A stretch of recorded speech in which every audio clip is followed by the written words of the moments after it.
Hola, buenas noches. ¿Cómo están a todos y a todas? Desde sus casas, me imagino, cuidándose, cuidándonos de esta pandemia que está, bueno, afectando nuestra vida cotidiana desde hace ya casi va a ser un mes. Y en esta nueva propuesta de Revista Toda, de acercarnos y de estar conectados de una manera distinta, de una manera diferente, de ver qué alternativas y qué cosas en el orden de lo posible se pueden generar para estar juntos, para permanecer unidos y para sentirnos sanos, sentirnos que estamos sanando de alguna u otra manera cosas que tal vez tengamos que sanar. Así que, y también desde el hashtag Toda en Casa del Instagram, @todasantafe, estamos haciendo estas entrevistas, estos vivos, estos lives, desde los distintos lugares en donde se encuentran las personas, los personajes del ámbito social, cultural, político, académicos, distintos gestores que tienen una interpretación y un modo de procesar la realidad que nos está atravesando y de hacer algo con ella. Por eso hoy estamos acá para charlar, para invitar a Fabián Castriota. Fabián es doctor en psicología, es decano, actual decano de la Facultad de Psicología de la Universidad Católica de Santa Fe. Es un investigador, docente de muchos años, de varias cátedras. Ha hecho docencias e investigaciones en campo y vamos a charlar un poco con él acerca de distintas cuestiones que nos están interesando resolver o pensar en esta pandemia. Ya sea unido y decano de la universidad, de la Facultad de Psicología de la Universidad Católica de Santa Fe. Ahí estamos esperando que Fabián se conecte con nosotros. Hola, Ezequiel. Hola Fabián, ¿cómo estás? Bien, bien. ¿Me podés ver? Yo no alcanzo a ver, tal vez la cámara no está A ver enfocada. ahí. Ah, ahí está. Ahí está. Ahí ¿Cómo está. estás? Muy ¿Cómo bien, estás, muy Fabián? bien. Bien, bien, bien.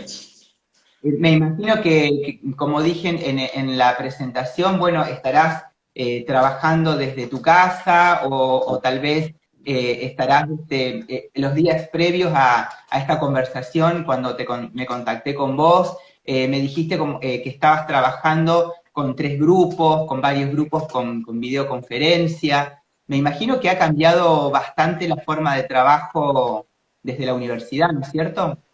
Sí, la verdad que está, tal cual como vos lo decís, en realidad nos modificó a todos el el esquema del diario vivir, ¿no es cierto?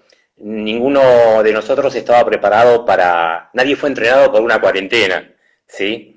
Y si bien en el caso de la universidad, básicamente las clases son presenciales y dispone de una muy buena plataforma, pero siempre fue como de apoyo a las clases presenciales, ¿sí? Claro, claro. O sea que en muy poco tiempo hubo que preparar todo para lanzar digamos, las clases vía digitalmente, ¿no? Así que bueno, es un esfuerzo muy grande de toda la universidad, de todos los docentes, de los alumnos también, ¿sí? Así que bueno, es un trabajo enorme, ¿sí? Me imagino que entender estas redes en los distintos sentidos de la palabra, ¿no? Tender redes para que podamos seguir conectados por esta vía, por lo menos en lo que dure la espera, digo, la espera hasta que se habilite poder continuar en algún momento con lo que fue nuestra vida. Sí, igualmente la impresión por lo que uno lee a nivel de lo que está sucediendo en distintos lugares del planeta, no creo que la vuelta al regreso sea igual. Es decir, me parece esto que va a dejar una huella muy profunda en todas las sociedades, ¿sí? Va a tener un altísimo impacto, sobre todo, no tanto en las generaciones más grandes, sí, pero sí en todas las generaciones, en los jóvenes, en las sociedades que empiezan a liderar, en las generaciones que empiezan a liderar, sobre todo la generación Y, la generación Z, ¿sí? Porque esto va a dejar una enseñanza muy profunda. Yo no creo que hasta el sistema educativo no va a volver a ser el mismo, ¿sí? La Universidad de Buenos Aires tuvo que cerrar por distintas razones, pero gran parte de la población que va a la Universidad de Buenos Aires no tiene acceso a Internet, no tienes una computadora, ¿sí? Entonces es muy difícil que pudieran lanzar la plataforma, decir, no, por eso digo, muchas universidades no estaban preparadas, ¿sí? Entonces es muy importante que haya un día después con otras características. Ahora nos estamos dando cuenta que no hacía falta viajar todos los días, ¿sí? Esto en todos los niveles, no hablo nada más que del ámbito universitario. En un artículo que había publicado, por ejemplo, mostraba en España, ¿sí? Que España, si querés, es un país de avanzada, del primer mundo, desarrollado. Solo el 5% de la población hacía teletrabajo, y en general los que hacían teletrabajo eran más bien del área de sistemas, ¿sí? Claro, claro, claro. Ujú. Me parece interesante lo que estás planteando ahí en nuestros seguidores que se están sumando. Agradecemos Marcela Hammerlin, Vale Capalvo, Cecilia Páez, Gustavo Tuti Núñez, Mauro Barrionuevo, Romina de Lorenzo, bueno, María Macarena Valverde de Tostado, María Verónica Paciti, Titi Figueroa. Bueno, están diciendo que ahí en un comentario, no todos tienen internet. Digo, al momento de esta puesta en marcha de una opción viable en lo que respecta a la pedagogía, vamos a pensarlo ahí, ¿no? ¿Cómo se dificulta cuando también no hay acceso a Internet a los sectores que posiblemente no tengan acceso, que son los más vulnerables? Digo, ahí hay Totalmente. una traba bastante interesante, ¿no? Con respecto a eso. Sí,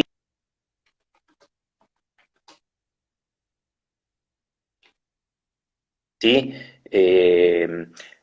Pone más en evidencia los sectores de vulnerabilidad, aunque increíblemente, fíjate qué interesante, que este virus no es prejuicioso. Este virus ha atacado todas las clases. El virus puede viajar en primera, Ujú. ¿sí? Es decir, no ha sido prejuicioso. El virus ha atacado todo tipo de sociedades. Es decir, finalmente lo que no hemos podido lograr como condición humana, de unirnos por otra vía, finalmente ahora la biología de alguna manera nos entrelazó con una pandemia que ya ha generado muchísimas muertes en el mundo, muchos contagiados, y que no sabemos cuándo va a terminar, ¿no es cierto? Que eso genera una incertidumbre muy significativa, porque no podemos ponerle un límite a la cuarentena, es decir, hasta cuándo vamos a estar, ¿sí? Porque por un lado la economía tiene que desarrollarse, pero también está el tema de la salud, y es un punto de equilibrio muy difícil, ¿no es cierto? ¿Mm? Y yo pensaba en cuanto al aislamiento y a la espera. ¿Qué enlace podrías hacer desde la psicología con tu trayectoria y con tu tránsito con respecto a a estas dos categorías analíticas? Digo, que parecen hasta en un punto contrapuestas, pero que hoy por hoy me parece que tenemos que contemplarlas. El Totalmente, aislamiento y la sí. espera, ¿no es cierto? Totalmente. Bueno, yo te decía al comienzo que ninguno de nosotros está preparado para una cuarentena, ¿sí? Ujú. De pasar a una convivencia intensa, en el mejor de los casos en un espacio grande, pero hay muchísimos casos con espacios reducidos. Y otra vez volvemos ahí, hay puntos de vulnerabilidad que, sobre todo los más desprotegidos, sí, Ujú. tienen enormes dificultades. A ver, ya hay algunas investigaciones, inclusive, por ejemplo, en revistas científicas, en una revista británica, el mismo Colegio de Psicólogos de Madrid, e inclusive aquí en la Argentina ya el CONICET ha hecho una investigación sobre los efectos psicológicos de la cuarentena. Y, por ejemplo, Ujú. los empezaron a medir en la primera semana, la tercera semana, ¿sí? Y es Ujú. muy interesante porque, por ejemplo, empezaban a aparecer síntomas depresivos, y ahí hay que diferenciar. Por una cuestión son los síntomas depresivos. A ver, como que si ya la persona tenía un cuadro depresivo, es altamente probable que en la cuarentena se agraven, ¿sí? Pero los primeros síntomas que aparecieron en cuadros no depresivos, ¿sí? Tenían que ver con el aislamiento inmediato, es decir, no estábamos, un día ¿viste cuando se te tilda la computadora? Que Claro. tenés que reiniciarla, tenés que resetearlo, todos nos tuvimos que resetear, todos, ¿sí? En mayor o en menor medida, no hay alguien que estuviera preparado para esta situación, ¿sí? Desde el punto de vista psíquico, es una Ujú. situación muy difícil. Y de hecho genera, hay una revista británica que muestra características similares a lo que sería un estrés postraumático, ¿sí? Claro, Con los claro, mismos claro. trastornos, por ejemplo, trastornos de insomnio, trastornos para dormir, ¿sí? Insomnio tardío, precoz, etcétera. Ahora bien, en la cuestión depresiva, después se empieza a diferenciar que al comienzo aparecía un cuadro depresivo o síntomas depresivos en relación a la cuarentena y a medida que iba transcurriendo el tiempo iban disminuyendo, ¿sí? Y más bien quedaban síntomas depresivos o indicadores depresivos, pero por cuestiones más bien orgánicas. Por ejemplo, si estás mal dormido, ¿sí? Claro, Entonces estás claro. desganado, pero porque eso está sucediendo mucho. Es decir, casi todas las consultas psicológicas que en este momento las instituciones que están recibiendo llamados, la mayoría, entre otras cuestiones que aparece el tema de los trastornos del sueño, ¿sí? Porque Y claro, también ahora, sí, me parece interesante en este punto el planteo, hasta te diría en un biologicista, que dijiste de que la biología nos unió. eh, Me parece que lo podemos asociar inclusive con hasta las pocas horas de luz, que la química influye también en las cuestiones orgánicas, ¿no? Con respecto a la depresión o, digo, el encierro, tal vez personas totalmente, que no tengan mucha luz o el mismo efecto de la no sociabilidad, digamos, no salir a la calle, no totalmente. estar en contacto con el cuerpo moviéndose. Digo, hay Sí, sí, cambios físicos y totalmente. psíquicos. Sí, eh, sí. Sí, está bien lo que planteas porque de hecho, por ejemplo, en la investigación, el trabajo exploratorio que hizo el CONICET, esto es reciente, ellos Ujú. muestran, por ejemplo, que a ver, que la gente mayor, tomaron como tres franjas etarias. La gente mayor, en general, está más acostumbrada a estar en la casa. Claro. Salen de vez en cuando, pero en general están más acostumbrados, ¿sí? Ujú. Ahora, los más jóvenes, en general, salen mucho. Si bien socializan a través de la tecnología, ¿sí? En mi época, cuando yo era chico, no socializábamos a través de la tecnología, nos encontrábamos en la esquina, en la plaza, en el bar. Claro, Si claro. bien los chicos ahora hoy socializan a través de la tecnología, también es verdad que salen de noche, que se encuentran con amigos, que van a la universidad o no, o van al colegio, y entonces Claro. están sufriendo esta situación de, entre comillas, de encierro, ¿no? Y con todos los síntomas que va generando y que hay que aprender a convivir con esta situación, ¿no? Porque, sí, Y lo que con respecto a la espera, me interesa detenernos en este punto, a ver, vos qué opinás con respecto a esta prolongación del momento, supuesto momento en que se puede llegar a levantar la sí, cuarentena o la habilitación progresiva. Digo, se va como entrando como en un letargo, como en una cuestión que elongada el tiempo, la percepción del tiempo es distinta. Eso en nuestra psiquis influye, ¿no es cierto? Y mucho. totalmente, es verdad lo que decís, es decir, la percepción del tiempo va cambiando y nosotros tenemos que ir reseteándonos hacia esas nuevas formas de percepción del tiempo, ¿sí? A ver, lo que antes tal vez lo hacíamos con determinada cantidad de tiempo, hoy lo tenemos que hacer de otra manera, ¿sí? Es otra administración del tiempo, otra administración de nuestra vida, ¿sí? Eh, por eso digo, no estábamos preparados, ¿sí? Y genera mucha incertidumbre porque si a ti te dicen, bueno, en 15 días termina, pero es probable, como tú dices, que esto se vaya habilitando de a poco, Claro, ¿sí? claro, Pero claro. igualmente va a haber mucho temor, ¿sí? Sí, Va a haber sí. mucho temor digamos, es un virus de altísima peligrosidad por la velocidad de contagio que tiene, ¿no? Y es sumamente contagioso.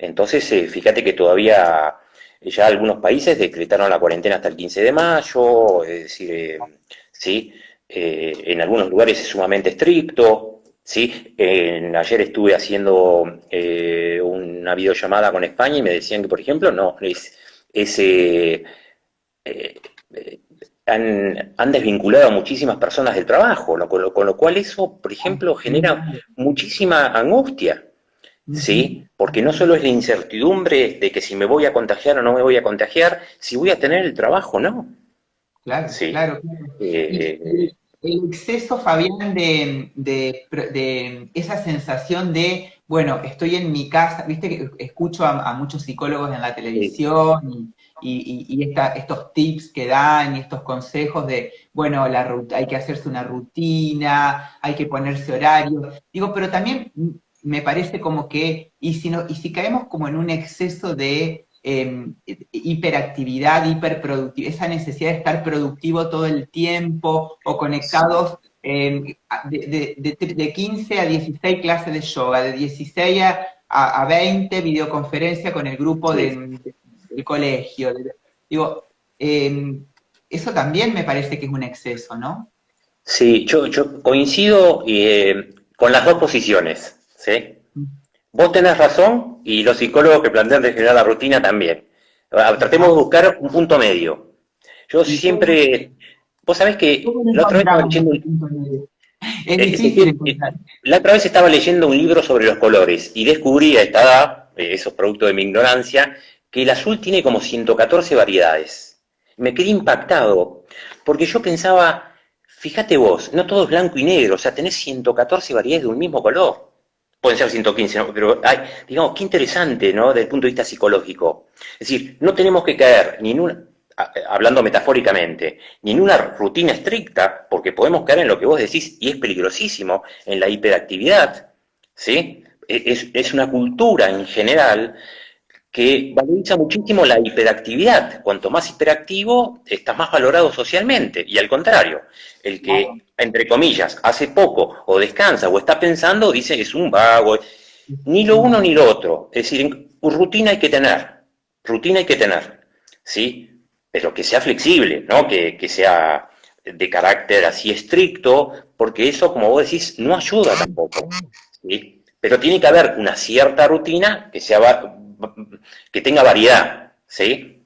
Que tenga variedad, desde el trabajo, desde el estudio. Los chicos ahora tienen que estudiar también, los chicos digo, los más chiquitos también, ¿no? Claro, Desde el jardín claro. infante, primario, es decir, un tiempo para estudiar, un tiempo para trabajar, un tiempo para... Sí, y que sea respetado eso en la casa, ¿sí? Nosotros, por ejemplo, acá sin querer en nuestra casa, mi mujer está en un lugar, yo estoy en otro espacio, mi hijo está en otro espacio, por ejemplo nos vamos a la confitería, que es una parte del living donde tomamos un café y ese lugar nadie lo llena con cosas.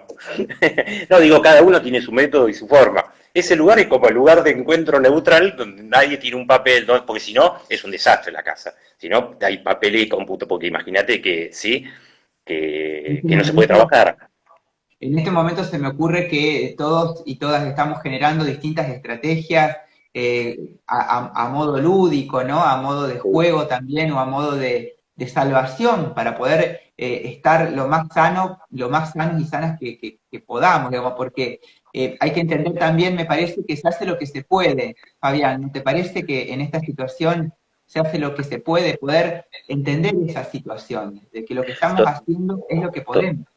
Totalmente, Ezequiel. Están así que yo creo que lo que tenemos que, todos sabemos que es muy importante la tolerancia con el otro, pero en este momento, en términos de una convivencia intensa y forzada, entre comillas, ¿no?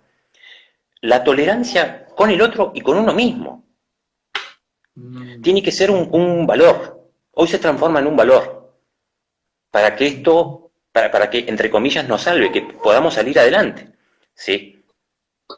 Porque si uno sí, exacerba, a ver, en la teoría de los conjuntos, si uno exacerba las diferencias y la intersección, el conjunto, si tenemos A, B, el C, la intersección, y vamos, si no fortalecemos eso que tenemos en común, y va a ser muy difícil, ¿sí? ujú, Va a ser muy ujú. difícil. estaba pensando que en las distintas etapas por las que fuimos atravesando los argentinos desde que inició esta cuarentena, esta Sí, pandemia, digo, la etapa, viste, como somos los argentinos, mundialista, vamos a triunfar. sí, Bueno, ahora me parece que hay una etapa como más para adentro, digo, más, si se quiere, individualista, digo, pasar por todas esas etapas es una cuestión, hasta te diría, lógica. ¿Vos pensás que es como sí, algo lógico? ¿Y qué etapa se te ocurre a vos que viene ahora? ¿O qué pensás que desde la psicología que puede llegar a operar post pandemia? Digo, la etapa post sí. pandemia. Es muy profunda la pregunta, Ezequiel, ¿no? Eso daría para un seminario, ¿no? Así que humildemente digo que voy a tratar de responder un pequeño ensayo. A ver, porque tiene varias vertientes. Por un lado, a ver, después vuelvo al post, pero lo previo, uno veía, ahora que digamos vemos que hay menos tráfico aéreo en el mundo, que hay menos polución en todas partes del mundo, producto de que ahora hay menos tráfico automotor, aéreo, de barcos. Digo, fíjate cómo en general, no Argentina, el mundo tiene actitudes muy maníacas, muy destructivas en relación al cuidado del medio ambiente, del clima, ¿sí? Eh, hasta Bill Gates en el año 2015 en una conferencia TED había dicho que podía suceder esta situación de pandemia. ¿Sí? No dijo justo este virus, Sí, pero lo sí, sí. anticipó y varios organismos lo anticiparon, saquemos Bill Gates, varios organismos lo anticiparon. Finalmente sucedió, los países desarrollados no estaban preparados, ¿sí? Claro, claro, Y, claro. y me parece que desde el punto de vista psicológico, en las sociedades que no estaban preparadas, donde todo es decir, donde no hay inflación, donde todo está regulado, fue muy traumático. Nosotros los argentinos, como vos decís que pasamos del éxito al fracaso y siempre creemos en los Reyes Magos y en los grandes futbolistas, hoy resulta que no hay fútbol y no hay cambios significativos en la vida de las personas, el mundo puede vivir, pero bueno, son decisiones estratégicas de los países y de las sociedades. ¿En dónde invertimos como sociedad? Porque en la medida Claro. que la sociedad sea consciente de dónde invierte, le va a poder poner, por el empoderamiento ciudadano, un límite a los gobernantes. Ujú. En dónde se invierte el dinero. ¿Sí? En prevención, ¿en qué lo invertimos como sociedad? En futbolistas. Es una decisión estratégica, post pandemia. ¿Sí? Lo cierto es que nadie estaba preparado para esto. Ahora, nosotros como cultura, en la Argentina, en general, hemos tenido, yo desde que nací hasta hoy, hemos vivido en crisis permanentes, Ujú, ujú, permanentes. Y de hecho no sabemos mañana qué va a suceder con la Argentina, con la situación de la deuda, si entramos en default o no. Es decir, mm, hoy el mismo presidente dijo que estamos en un default virtual. Es decir, digo, pero los argentinos estamos, entre comillas, más preparados para situaciones adversas, porque está casi como en nuestro ADN, es decir, cualquier argentinito que esté naciendo en este momento ya nace con estrés, ¿sí? Si digo en términos, ¿no? Porque sí, sí, ya sí. nace incluso nace, no hice la cuenta, pero que los economistas la hacen, con no sé cuánto ya debe, o sea, nació y ya debe plata, ¿sí? Por eso digo, ahora, ¿qué va a suceder con nosotros en la pospandemia? Y va a ser muy difícil. ¿Y cómo transitar esta etapa? ¿En qué etapa psicológica vamos a entrar? Vos, si yo te escuché, dijiste, bueno, primero una etapa como está todo bien, ahora entramos bueno, en un punto de equilibrio, viste que los argentinos somos que aplaudimos a los médicos a las 9 y a las 10 entran en el edificio y lo querés echar, es decir, las Sí, pandemias muestran sí. lo mejor y lo peor de las Ujú. sociedades y de las personas, ¿sí? Entonces seamos Pues, como más coherentes, ¿no? Fabián, a propósito de esto, te interrumpo un minuto y para contar, para decir esto, digo que lo estaba escuchando a Darío Zeta dos, tres noches atrás, en que decía que, bueno, esta pandemia, porque bueno, vamos a salir mejores y la gente, en realidad muchos piensan, bueno, que esto nos va a cambiar y nos va a cambiar para bien. Él decía, mira, el que es buena gente va a seguir siendo buena gente, pero el que es gente mala o de Mm. mierda, va a seguir siendo gente de mierda, digamos. Esto va a potenciar lo que uno es, básicamente. ¿Vos pensás que esto está pasando así? ¿Que va a pasar así? Sí, yo creo que los cambios sociales generalmente suceden lentamente, ¿sí? Ujú, ujú. No es que a ver, lo que pasó con la pandemia, que se activaron toda una serie de mecanismos muy rápidamente. ¿Sí? El mismo historiador Harari habla de los procesos fast forward, es decir, que todo lo que tenía que suceder lentamente, ahora lo tenemos que hacer rápidamente por un tema de que la inacción sería más grave. ¿Sí? Claro, claro, claro, claro, Eh, sí, sí. y eso sí va a tener un altísimo impacto, ¿sí? Yo considero que las nuevas generaciones están más preparadas para encontrar un punto de equilibrio, por ejemplo, entre la economía y la supervivencia, ¿sí? Digo, la supervivencia del planeta, de todos los seres vivos, ¿sí? Pero cuando yo hablo de seres vivos somos nosotros, pero también los ríos, las plantas, el Ujú, planeta en su conjunto, ¿sí? ujú. Eh, y yo creo que sí, que el desafío nuestro es que tiene que haber muchísima más compromiso social entre las municipalidades, que son el primer contacto que tiene el ciudadano, con las provincias y con los gobiernos. Es decir, la municipalidad tiene que estar mucho más articulada con la escuela privada y pública, ¿sí? Y los alumnos tienen que ser conscientes de esa situación y comprometerlos muchísimo más. Es decir, hay muchísimas cosas para hacer. Si esto lo vamos a poder lograr, y es muy difícil, ¿no? Es decir, a ver, si uno lee filosofía, digo, ¿a cuántos hay que, creo que hay que retrotraerse a más de 2000 años para ver un filósofo, digamos, eh, Epicuro, un filósofo, digamos, que sea optimista, ¿sí? Claro, Entonces, claro. Ujú. yo creo más en el empoderamiento ciudadano, ¿no? De poder generar cambios, reformas, ¿sí? Y un punto de equilibrio, ¿sí? En nuestra vida, ¿sí? Así es. Me interesa mucho tu punto de vista ecologista. He leído varios artículos tuyos en los cuales vos remarcás específicamente esto, donde que la naturaleza, junto con las organizaciones mundiales, como por ejemplo la OMS, etcétera, vienen ya dando muchas señales de que esto tenía que suceder más tarde que temprano, más temprano que tarde. Interesante ese enfoque tuyo porque nos permite poder, digamos, ubicarnos en un lugar también, digamos, total, poder ver el todo, como sentirnos parte de ese todo. Me parece. Totalmente. Este es un fuerte compromiso, es decir, la idea de que esto sería, o sea, yo creo que el compromiso con la comunidad tenía que haber estado antes de la pandemia, pero bueno, eh, tal vez uno se tenga que preguntar, como psicólogos nosotros siempre nos preguntamos por qué hay que pagar un costo tan alto por las cosas. Y cuando digo costo no me refiero al económico, me refiero como concepto mucho más Sí, profundo, ¿sí? sí, sí. Porque acá ya ha habido pérdidas de la vida y la pérdida de la vida ya es irremediable, y eso genera muchísimo dolor. Entonces, en la pospandemia, digamos, tenemos que pensar, por eso yo en un artículo hablaba de la mentalidad global, ¿no?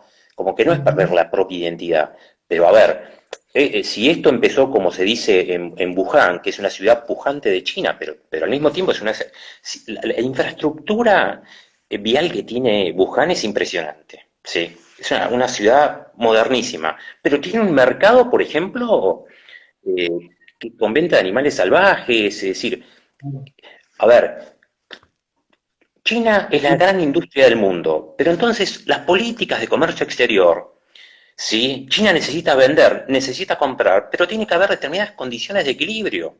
Y eso es muy importante, ¿sí? Ponerse de acuerdo en esas cuestiones esenciales, ¿sí? Eh, digamos, esto lo que pasa es que es muy difícil con los líderes que tenemos a nivel mundial en general, esta situación, ¿sí? Descreen de las políticas del medio ambiente, hay puja de intereses, muy complejo, ¿sí? Yo apuesto más a las nuevas generaciones, que empujen a un cambio mucho más profundo y más sostenido en el tiempo. Y yo por eso insisto mucho que toda la educación tiene que estar, las materias de los colegios tienen que estar mucho más, las asignaturas tienen que estar mucho más comprometidas con el desarrollo sustentable. Sí, que tienen que ser políticas públicas ancladas en la municipalidad y la escuela. Sí, Ahora que hablaste de la educación, y es también un tema que a mí me concierne, digo, bueno, no es, y que vos también sos docente, no es una novedad que los docentes siempre estuvimos muy expuestos, digo, eh, muy expuestos, ¿sí? A la crítica constructiva, a la otra, a los dichos de la comunidad en total, nuestros sueldos están a la vista siempre y demás. Digo, en esta situación en donde se nos exige con coherencia y tal vez no tanta, digo, también una hiperproductividad para seguir dando cuenta de nuestro hecho pedagógico, digo, ¿cómo logramos mantener el equilibrio los docentes mm, en un punto sí, en el que cuando el límite puntual es el otro que está también limitado. Por ejemplo, alumnos sin internet, por ejemplo, totalmente. familias que no tienen acceso a los recursos básicos, a la alimentación, a la vulnerabilidad de derechos que provoca este aislamiento. Digo, en este Totalmente, complejo, ¿cómo hacemos los docentes para seguir con la democratización de los conocimientos? totalmente. Vos sabés que, totalmente. Hay un investigador de epidemias, Snowden, que muestra algo muy interesante, que él dice que las pandemias es como que es un espejo nuestro de cómo funcionamos como sociedad, ¿sí? No importa qué sociedad. En el caso de la nuestra, nos refleja esto que vos estás diciendo. A ver, los que son más carentes ahora se nota mucho más la carencia, porque el chiquito que no puede, a ver, que llega justo con la comida no puede tener internet, está claro, ¿sí? En la India, si querés, lo mismo, porque en la India muchas chicas no desayunan y no toman la leche porque en los colegios no hay baños, entonces no hay agua potable. Entonces, digamos, es un problema, cada sociedad tiene su problemática y la India tiene un desarrollo de tecnología increíble, por ejemplo, ¿sí? Nosotros tenemos un desarrollo agrícola impresionante y sin embargo tenemos muchísima gente pobre y muchísima gente con hambre, ¿sí? Y es un problema muy serio, que la pandemia nos muestra mucho más estas desigualdades, ¿sí? Con lo que tú dices en el sistema educativo. Respecto al sistema educativo, lo que yo estoy percibiendo, no por producto de una investigación, pero sí por estar a cargo de una unidad académica, pero también porque estoy relacionado con otros ámbitos universitarios y con colegios secundaria. Es impresionante, a ver, cuando uno da una clase presencial, por ejemplo, sabe que da de tal hora a tal hora. Ahora lo que uno ve es la sobreexigencia, esto está pasando en casi todos los lugares del mundo, ¿no? Ujú, Con las plataformas virtuales. Sí. Hasta ujú. poder encontrar un punto de equilibrio, porque nadie estaba preparado para decir cuánto doy. ¿Es mucho o es poco? Sí. Claro, claro. Por eso digo, esto tiene que sí revolucionar el sistema educativo. Mm. Sin duda, Sí, sin duda, sin duda va a haber un antes y un después en varias esferas y el sistema educativo no va a ser la excepción. Digo, hay un nuevo paradigma que se está gestando y hay una ruptura con el anterior. Vos decís en el artículo que se van a poner categorías como en pugna, por ejemplo, decías vigilancia totalitaria versus empoderamiento ciudadano, aislamiento nacionalista versus solidaridad global. Digo, ¿van a ser estas las nuevas maneras de pensarnos y pararnos frente al futuro o a los futuros? Digo, estos versus, estas dicotomías que están en pugna, que van a empezar en pugna. sí, bueno, de hecho, a ver, sin ir para no ir a otros países, pero aquí fíjate que al comienzo algunas municipalidades se cerraron y no querían que entre nadie, algunas municipalidades. A ver, a ver, lo más grave siempre es cuando se pierde el sentido común. Ja, Es decir, tampoco entraban los camiones de logística, o sea, no podés cerrar, o sea, digo, hay criterios. Por eso digo, sin ir a los nacionalismos, políticas tan cerradas, ¿sí? Ujú, ujú. Eh, no ayudan. Siempre hay que encontrar un punto de equilibrio en esos matices que veíamos, ¿sí? Eh, Esto lo plantea muy bien Harari, dice, bueno, él tiene una visión un poco pesimista en relación a esto, ¿no? Nos podemos orientar hacia nacionalismos muy cerrados, ¿sí? Y de hecho, fíjate que lo primero que pasó fue cerrar las fronteras para que no, ¿sí? A ver, desde un Ujú. barco que no pudo parar en Puerto Arenas para que bajaran argentinos, que ahora creo que está en Panamá, es decir, ha pasado de todo en esta situación, ¿sí? Hasta como lo que decías de los médicos que le ponen en los carteles que no entren a los edificios, digo. Claro, ahí está. Y por otro lado, a las 9 de la noche los aplaudimos. Por eso digo, es un conjunto de emociones, de conflictos y que, bueno, digamos un poco el artículo, y esa era mi posición, y un poco también, a ver, es mi posición, pero también el artículo este que acabas de leer muestra también los valores, por ejemplo, de nuestra universidad y que nosotros como comunidad queremos estar muy presentes, por ejemplo, con la comunidad de Santa Fe, particularmente, ¿sí?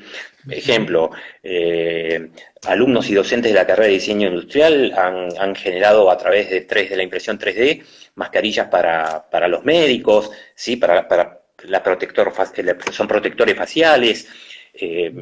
Ciencias de la Salud está sacando toda una serie de recomendaciones para la nutrición en esta época, que no es nada fácil tampoco, ¿sí? No. El área de pastoral está trabajando con zonas de vulnerabilidad, digamos, el artículo apuntaba también esto, ¿no? Del fuerte compromiso con con la comunidad directa, pero también nunca dejar de mirar al otro. El otro existe, ¿sí? El otro existe. Cuando digo el otro existe, también es el otro que está del otro lugar del planeta.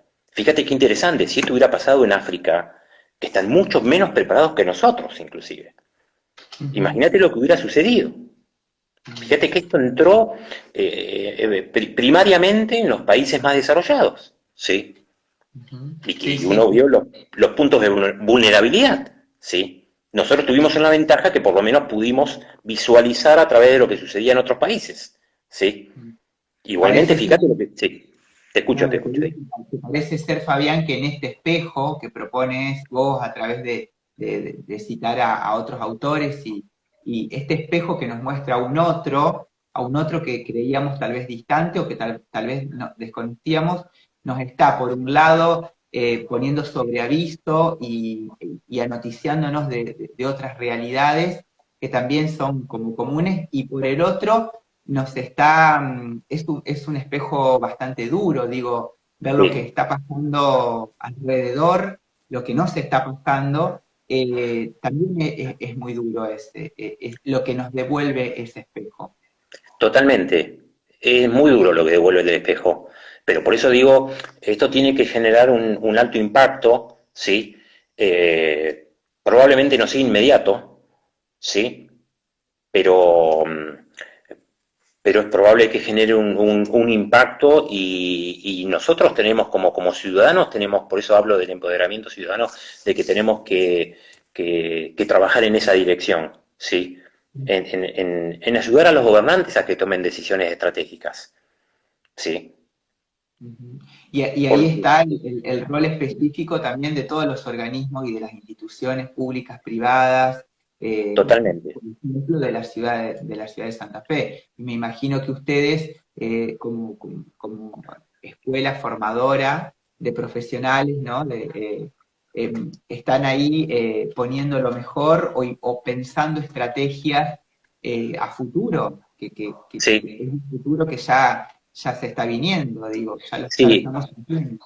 totalmente. Pero mira qué interesante, Ezequiel, que yo creo que cada vez más van a surgir lo que se llaman las organizaciones de la tercera generación. Un ejemplo, Greenpeace, ¿sí? Ujú, Que fíjate que Greenpeace es una organización que es transversal, es decir, no pertenece a un país en particular, ¿sí? ujú, Y tiene un fundamento con un objetivo claro, ¿sí? Es decir, es probable que aparezcan muchas más ONG, ¿sí? En esta dirección. ¿Mm?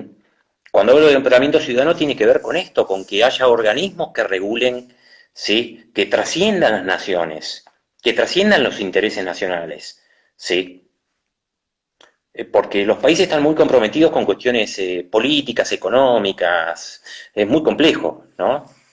Es Sí, muy sí. complejo, pero Eh, por eso, sí, Fabián, y para ir cerrando esta charla tan productiva y tan amena que hemos tenido con vos, viste que piden, digamos, bueno, tips a los psicólogos, yo no, está muy lejos de pedirte eso, ¿no? Porque lo fuimos desarrollando. Digo, pero ¿cómo vos evaluarías o pensás a grandes rasgos que en lo inmediato deberíamos hacer, además de que el hilo conductor de toda esta conversación fue el equilibrio, ¿qué más deberíamos tener en cuenta para poder sostenernos en este aislamiento que no se sabe hasta cuándo? ¿Qué sí. más deberíamos tener? Eh, para mí hay algo muy importante que tiene que ver con, vos lo dijiste al comienzo, cuando hablabas de cuidarnos en la salud mental, ¿sí? Y vos sabés que la enfermedad mental es muy contagiosa, Ujú. ¿sí? Sí, sí. Y en Ujú. general no te puedes dar una vacuna contra la enfermedad mental, Mm. ¿sí? Entonces me parece que es muy importante eh, no contagiarnos a nivel de la enfermedad mental. Entonces, cuidarnos de algunos medios, de si queremos saber cómo está la situación, de que lo hagamos con organismos, digamos, públicos o privados, pero que sean verdaderamente ciertos, ¿sí? Cuidarnos, no quedarnos adheridos a las redes sociales, no quedarnos adheridos a los chats, es decir, encontrar momentos, porque si no generamos adicciones y es muy común que aparezcan más adicciones en estos periodos de cuarentena. ¿Sí? ¿Como cuáles, por ejemplo, Fabián? ¿Como cuáles? No, bueno, y fíjate que en algunos casos se está hablando, en algunas sociedades se está hablando de la prohibición de las bebidas alcohólicas, ¿sí? Por un tema de que, sí, Los entre otras, excesos, los excesos, claro, digo, el claro, pero exceso. también el exceso, pero también las adicciones a Internet, ¿sí? Ujú. A ver, las Ujú. adicciones a los chats, a las redes, es decir, encontrar un punto de equilibrio, vuelvo ahí al punto, ¿sí? Ser muchos más tolerantes, esto es fundamental, parece, es una palabra muy trillada, pero tenemos que ser mucho más adaptativos en este momento, todos, los que tienen chicos, los que tienen abuelos, es decir, eh, todos tienen que ser mucho más adaptativos. Y cuando hablo de ser adaptativos no significa cambiar los esquemas de pensamiento, no, sino simplemente poder hacer modificaciones en las conductas para adaptarnos a una situación que ni yo ni el otro la querían, ¿sí? Y que no Claro. sabemos cuánto va a durar. Entonces, por eso digo, es tan importante los mecanismos de adaptación, ¿sí? Y esto no significa Sí. modificar nuestras formas de pensar o de sentir, pero sí adaptarnos, ¿sí? Lo que recién mencionaste, la palabra cuidado me parece de una trascendencia fundamental. Digo, la palabra cuidar, cuidarse, cuidados, estuvo entretejiendo esta conversación. ¿Y qué dimensión tomó, ¿no? Esa palabra ahora Sí, ante el peligro de totalmente. vida? Porque no hay un peligro tal vez que juegue la fantasía o que opere en otras cuestiones Perfecto. subjetivas. Digo, ¿está la vida o la muerte? ¿Cómo se juega Totalmente. ahí la palabra cuidado en ese terreno, en ese Eh, límite? es muy interesante lo que decís. Fíjate vos, cuando vos te escuchaba y lo asocié con el barbijo, ¿no? Fíjate que uno se pone el barbijo para no contagiar al otro. Es muy Claro. interesante. Es interesante porque esto nos cambia el paradigma del narcisismo que tenemos como Mm, sociedad. ujú. Somos muy narcisistas como sociedad. Entonces, el otro, ¿qué me importa? Bueno, el barbijo es para cuidar al otro. Es un gesto Y vos amoroso tenés, que me pongo para un claro, gesto de claro, amor. estoy cuidando al otro. Vayamos a lo psicológico. Ujú, Tengo que es decir, me tengo que cuidar a mí y tengo que cuidar al otro. ¿Sí? ujú, ujú. A Qué ver, importante. eso Sí, es sí. importantísimo. Fíjate vos cuando uno toma el avión, que cuando lee las instrucciones, ¿no? Que viste que la azafata te muestra cómo poner el chaleco salvavidas. Fíjate que lo que dicen, y en mayúscula, y en rojo, que si vos tenés chicos, uno naturalmente lo que va a hacer primero es ponerle la máscara de oxígeno ¿no? Y te dice, si usted quiere, primero póngaselo usted. Si quiere cuidar, o sea, porque si vos no te pones es probable que los dos queden afectados. Claro, ¿Sí? claro. Entonces es muy importante el cuidado con uno y el cuidado con el otro, ¿no? Eso me parece que tiene que ser, diría, subrayaste la palabra cuidado, el- la filosofía esencial de esta etapa, ¿sí? En todos los sentidos. Cuidado a nivel de no contagiarse, pero el cuidado psicológico es una prioridad absoluta para cuidar la salud mental. Quedé muy fascinado. Acá la gente de las redes están agradeciendo. Verónica Paciti, queremos agradecerle especialmente a Verónica Paciti que nos habilitó tu contacto tan amorosamente con nosotros y con el medio. Y también a la cantidad de gente que se sumó y que pasó a través de nuestro chat y de nuestra conversación. Y me parece interesante poder cerrar con palabras claves como cuidado, tolerancia con otro y equilibrio, y también yo le sumaría, ¿no?, la palabra conocimiento, porque no autoconocimiento, que estamos haciendo un curso acelerado de todas estas palabras, Fabián. Totalmente. Bueno, muchísimas gracias y estamos en comunicación para otra oportunidad, para cuando sea Perfecto. necesario. Bueno, el agradecido soy yo, así que bueno, muchas gracias. ¿Sí? Gracias, Fabián. Estamos en contacto. A cuidarse entonces, a A cuidar. cuidarnos. Hasta Chau, hasta luego. luego. Chau, Abrazo. chau, chau. Buenas noches. Buenas noches.